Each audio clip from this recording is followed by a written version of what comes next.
Let's return to This Week in America. Here's your host, Rick Bratton.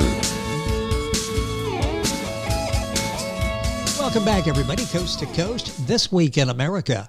Prayer When You Don't Have the Words, I Have Walked with Jesus, is a simple book to help in times of need. The stories by Tamara Michelle Dobbs could be about anyone. Her written prayers are deeply heartfelt and rich with compassion, insight, and feeling. Her fill-in-the-blank method for personalizing each prayer helps anyone pray regardless of their religious beliefs. Practical, loving, and passionate about her message, Tamara provides a collection of powerful and inspiring words to help discover how to pray effectively and sincerely for oneself and for others. Tamara attended Illinois State University and Illinois Central College, studied comparative religions and metaphysics since she was a small child. As a licensed massage therapist, Reiki master, intuitive coach, hypnotherapist, and motivational speaker, her main goal in life is to give hope. Tamara is deeply spiritual, has helped facilitate healings through humor, personal experiences, touch, and prayer. She lives in Florida with a life partner, Stephen, and their magical cats. Tamara Michelle Dobbs, author of Prayer When You Don't Have the Words, I Walk with Jesus, our guest on This Week in America. The book, by the way, recommended by the U.S. Review. Tamara, welcome to the program. It's a pleasure to have you with us. Thank you, Rick. It's a pleasure to be here. This book is so well done and receiving such excellent reviews. Really looking forward to talking about it. And let's go back to the beginning. Not only how you developed this idea, but who inspired you to write this book. A fascinating story on how this all came about. Let's go back to the beginning. Who and what were the inspiration for this? Well, I had a lady on my massage table, and she and I had been talking about another book I've been writing for years, and I thought I would take some time off and go write that. And she came in and she had all this negative energy around her. And so I, as a Reiki master, I worked on sweeping the energy off. And I said, Leslie, may I do a prayer for you? And she said yes. And it was a prayer for peace of mind, for clarity, for things to turn out financially correct, or health of her children, everything that could go wrong. It was like I had Job on the table. And so she allowed me to do that. And when I finished doing the prayer, she grabbed my hand. She had tears in her eyes. And she said that was the most amazing thing she'd ever heard. She was completely at peace and was prepared to deal with life. And she said, that is going to be your first book, not the one you've been working on. So that was interesting. I was like, well, that's an interesting thought. And then a couple weeks later, I got a phone call from supposedly a famous literary agent publishing company. And they wanted me to speak at their convention. And it turned out to be a weekend in Fort Lauderdale that I was flying to another state, so I couldn't do it. The interesting part is, she said, well, is your book done? And I said, no. When you're going to do it? I'm going to start it the last weekend of June, and I'm going to be done with it by the middle of July, and it'll be in editor's hands by August 1st. And then I had a dream I was going to be in the mountains, so I thought I was going to Tennessee or North Carolina. And I saved up a whole bunch of money, and all the money went away a week before I thought I was going to take off.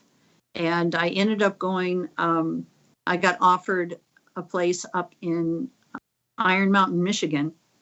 It was a 5,500-mile trip. Wow. I stopped and did my longest away house call I've ever done for massage. Yes. And people had, and it's so funny, all my money disappeared. And within the decision to go the round trip 5,500 miles, within, I'd say 6 hours, I had enough money to cover all my bills all the way through August, plus my trip. So, wow. I was trying to take control, and God said, nope. This is the way it's going to be. You're not going, You're going to stop. You're going to stop in North Carolina. You're going to stop and get some more money here, but you're going to a place that has no internet and no phones. reception and no television. You can take your stereo and play some music that you like, and take a computer that is not going to be internet connected. And I spent 10 days writing the book. I mean, that's amazing. That whole story, it's sort of like divine inspiration, isn't it? It's like you had some help, you had encouragement, you had some help in writing prayer when you don't have the words. Yes. Yes. And it has been, nobody ever writes or does anything by themselves. They may think they're self-made. Yes. There's a lot of people, a lot of, my angels and behind me, the angels. I'm a firm believer in angels, and I'm also have a strong belief in Jesus. That doesn't preclude my prayers from being used from Muslims or people who practice Judaism or like my one sister who's a Jehovah's Witness, which is how I ended up coming up with a fill in the blank form.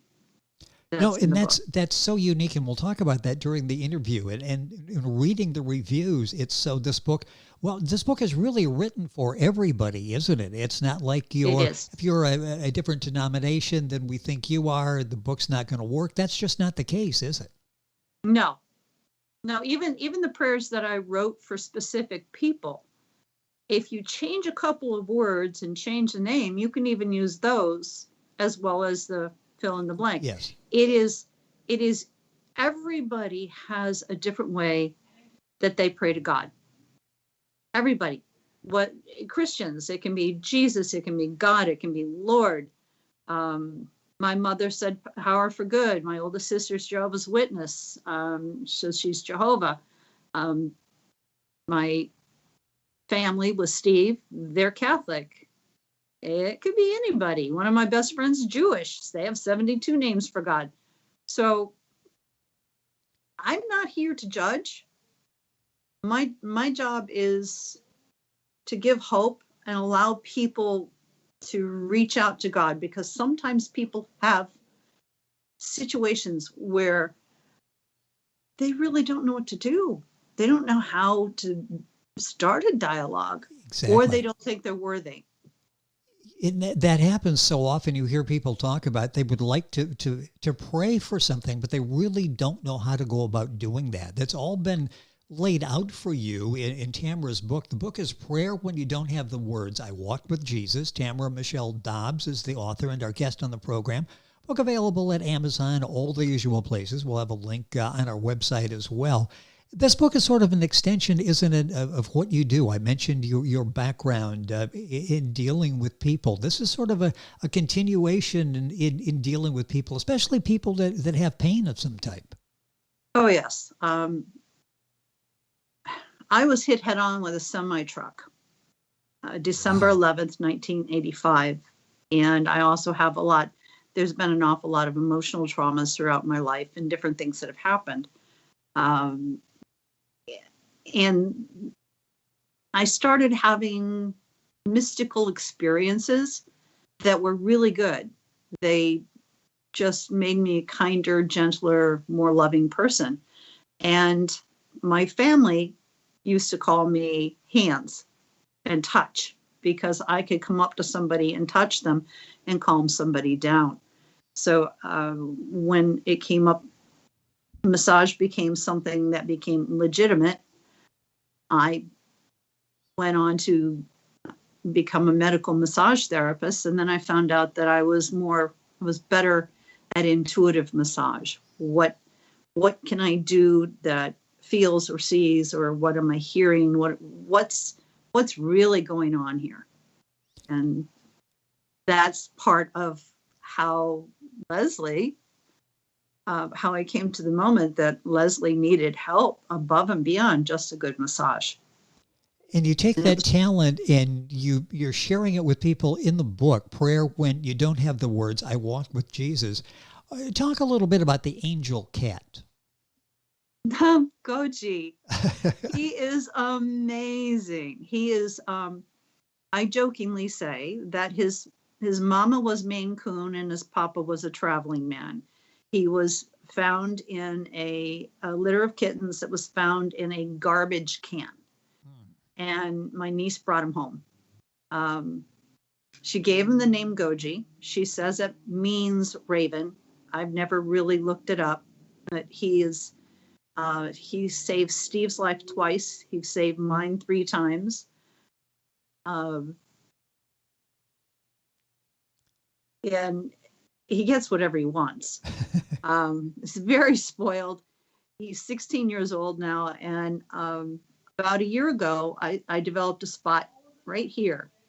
And I kept telling the doctors as they were opening up that I thought I had basal cell. Well, it turned out to be, they agreed that it was, but I couldn't get an appointment until one day I had a little bit of yogurt right here, and Goji came up and kind of gave me a headbutt and licked it off, and it tickled, and I moved like this, and he's purring, and he sniffed right here, and he's still purring, and he gives this deep growl.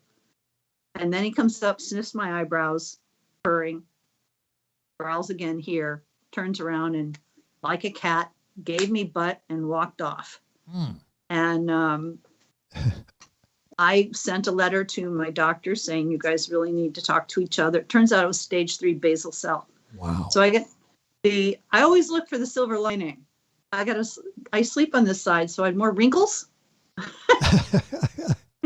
So this side of my face got a facelift, so now they equal. It's just good. Amazing. And the angel cat was the one that sort of prompted all of this. It's just, our guest on the program is Tamara Michelle Dobbs. The title of the book, Prayer When You Don't Have the Words, I Walk with Jesus. Let's talk about prayer and the importance of prayer. I mentioned that so many people feel in certain circumstances they need prayer, and then they stumble like how to begin. How do I go about doing this? Why is prayer so important to you? When I was a little girl, I had my first near-death experience, and I had an apparition, an angel show up. My parents were not churchgoers. We had friends that were, and I started asking to go to churches, and I attended a lot of churches. And I found that whenever I get an opportunity to be quiet, I'm having a conversation with God or with Michael. In the case with God, it's in a prayer form with, as I've been told, you do not pray to the angels, you do pray to God.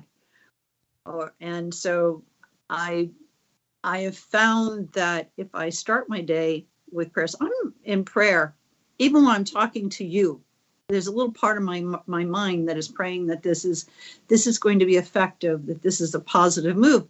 And I'm talking to you, and that's still going on. Yes. So for me, prayer is like breathing. It is that important to me. And I am always doing prayer for people. I've only had 1 or 2 people ask me not to. And I say, well, can I say bless you? And they're like, then they sneeze. So I said, bless you. They go, there you go. I'm like, okay, you don't want the prayer. That's all right. Well, okay. Sorry, I'm walking away and I'm saying, God bless you. I can't help it. It's my nature. They may not say it out loud, but yes, I always do. I do a prayer for you. I did a prayer for you that everything would be good for you today. So, well, thank you. And it's been answered. It's going well so far. And the program is going well, the interview. And I think your message is so important and touching so many people. And it's just a pleasure to have you here discussing it on the program so we can share this message with other people.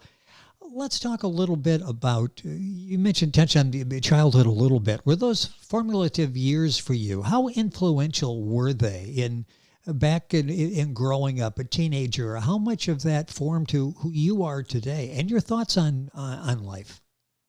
Well,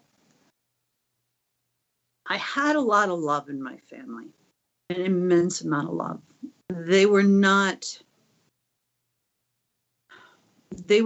easy people. In fact, if you read the book, you'll see that there's some stuff in there that talks about the abuse and that happened to other family members or me.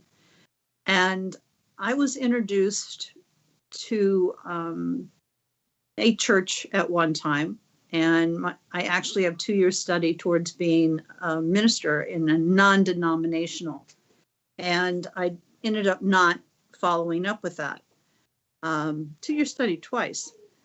I've always talked to God, and I've done I used to do a lot of prayers for my mom and my dad. They needed it so bad, and so did my brothers and my sisters. They all needed a lot of help because they did a lot of things that weren't real good. And now my mom and my father are now deceased, and I am completely comfortable that they're exactly where they need to be, and it's a good place. So, but it made me stronger. It made me tougher. It made me, I look nice, and I look like somebody called me a fluffy nutter bunny. In other words, and I'm like, no, you don't understand. If you need my help and you need my strength, it is way beyond what most people would understand. And I'm not talking physical strength. Yes. It really, I wouldn't be who I was if I hadn't had that particular set of parents. And be able to take that and use it in outreach and helping so many other people, whether it's in the book or whether it's a massage therapist or whatever it is that you're doing.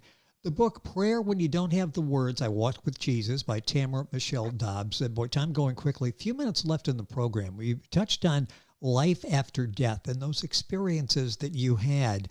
What were angels, Jesus, what were they like? What was heaven like? Did you experience angels? I did. The first time I had one show up when I was a little girl, and I asked to stay. That's that story is in the book. Well, actually, most of the stories are in the book. And most of it's in the last chapter, because I wanted it to stay a prayer book and not about me, even though it's about me. And the reason why it's about me is enough to help other people to see that, they're not the only ones going through this stuff. So my second time, I was hit head on with a semi truck, and I experienced being in the light, and two beings. They were my size for my comfort, but they were vast, and they gave me the choice. And most near-death experiences or death experiences, because I was put aside on the side of the road. There was nobody working on me at first. My experience was they gave me the choice. Do you want to go back and do what you came here to do, being the planet? And I was like, send me back. And then I started to get a better understanding and about what I needed to do and where I needed to go. And then a few years ago, I had a hissy fit, got myself in trouble, ended up in the hospital for 4 or 5 days, heart stopped twice. And instead of seeing the light or seeing the angels, I had this soft little laugh saying, no, you can't come home now. We finally have you where we need you. And then 2 months later, which is why I actually had the hissy fit, nobody was listening to me. I had a 5-pound baseball-sized gallbladder that everybody kept telling me I was perfectly healthy. You're not perfectly healthy if it's that big. Wow, and no. My body was filled with sepsis. I didn't die the week that I was in the hospital, or the 10 days I was in the hospital. I died at home. And the angel cat, Goji, he squeaks. He doesn't meow.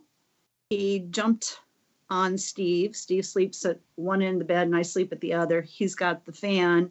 I've got the heater. Okay.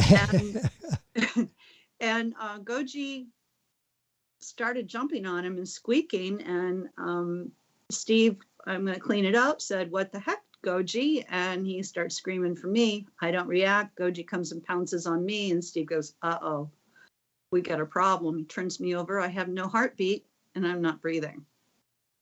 And so he ended up punching me here and in the diaphragm and started shaking me. It was like being ripped out of the fabric of the universe. My story, I was in the most beautiful place.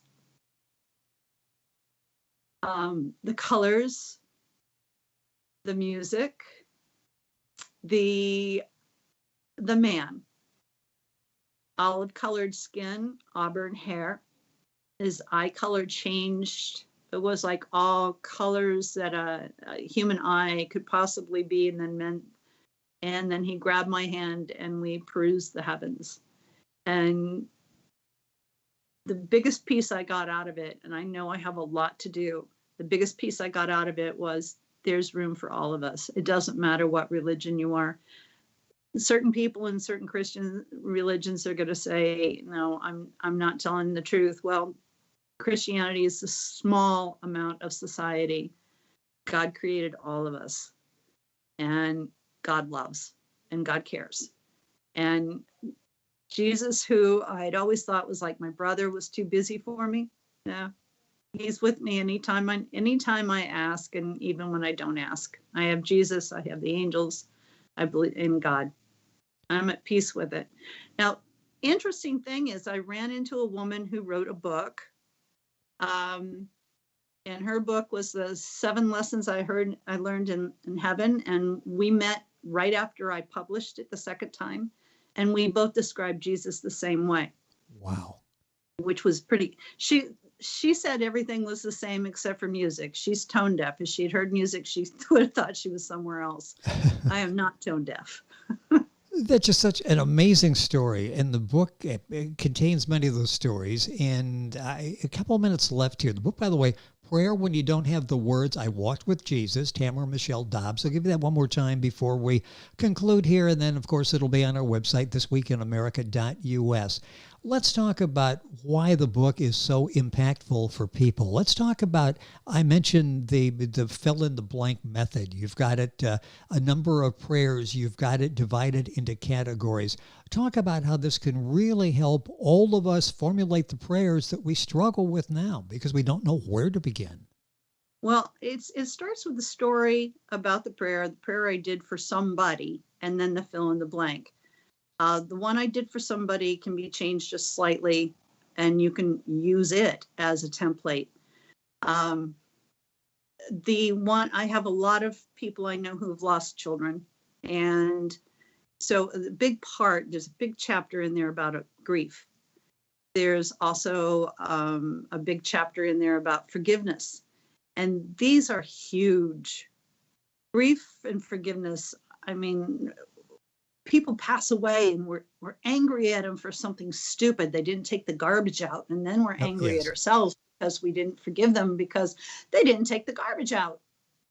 And there was no time to say goodbye. There was no time. It just helps to rearrange things in your mind. And, you know, it's sometimes it's just time for people to go. And another one is unrequited love. There's a thing on love, and we get it in our heads. We have to have this one person. And we believe that, you know, we don't hear the lies. We don't see the signs. Well, the book kind of shows you a little bit of the signs and the lies and how to deal with the grief. My oldest niece, second oldest niece, her name's Patty. She's actually, she wrote something on the front of the book. Her oldest daughter passed away at 29. And I wrote the prayer that I wrote it as if I was her, as if it was my child who had passed away. Yes. And how after hearing her, how people get so tired of the platitudes. And it kind of gives an idea of how you can allow people to give their platitudes and not hold it against them because they're grieving too. We forget when we're grieving that anybody else is. The most selfish thing in the world is grieving. It's because it's all within us and we don't think anybody else understands. And this kind of helps it. It kind of gives it a little better feel to it. So it was a fun book to write. It took me a lot of, like, 35 editions, the first one. The last part, When I Walked with Jesus, was edited 3 times and proofread twice. The other one had at least 35 to 100 times. Wow. Now, what are you working on now? I have one, and the subtitle I don't want to say, but it's funny. The main title is God's Got a Plan. And then God created, and then there's this thing that God created, and that's going to be the front of the book. Because it is never what we think it's going to be. We think we're going to get up in the morning, we're going to go to school, we're going to go to work, we're going to kiss our husbands and our children, and instead you trip over, you trip over the cat. Yes. And the rest of the day's gone. you just, and then it turns out to be perfect, because that little trip to the emergency room introduced you to somebody that you really needed to know. And it's all a great big puzzle. It all comes together eventually. All seems to be connected. Yes. I love to have the chance to talk about that as well. You've done such a wonderful job with prayer when you don't have the words. I Walked with Jesus, Tamara Michelle Dobbs, a simple book to help in times of need. I talked about the fill-in-the-blank method for personalizing each prayer. Helps anyone pray regardless of their religious belief. Book available at Amazon, all of the usual places. Tamara, it's been a pleasure having you on the program. Hopefully we can do this again. Thank you for spending some time with us on the program. It's been a pleasure. Thank you. Thank you very much, Rick. You're welcome. The book, once again, is called Prayer When You Don't Have the Words. Tamara does. The book, Tamara Michelle Dobbs, the author. You'll find it available at Amazon. Link onto our website, thisweekinamerica.us. Back on today's program after these messages. This Week in America is online. You can visit our website, thisweekinamerica.us. Scott Pinkerton, Associate Producer of This Week in America. Jay Anderson, Segment Producer. Ben Watson, Webmaster. Otto Bechet, Director of Engineering and TV Production. This Week in America produced and is a trademark of Blue Funk Broadcasting, LLC. For information on all of our guests and to listen to this week's show, our website again at thisweekinamerica.us. And I'm Sean Bratton, Executive Producer of This Week in America.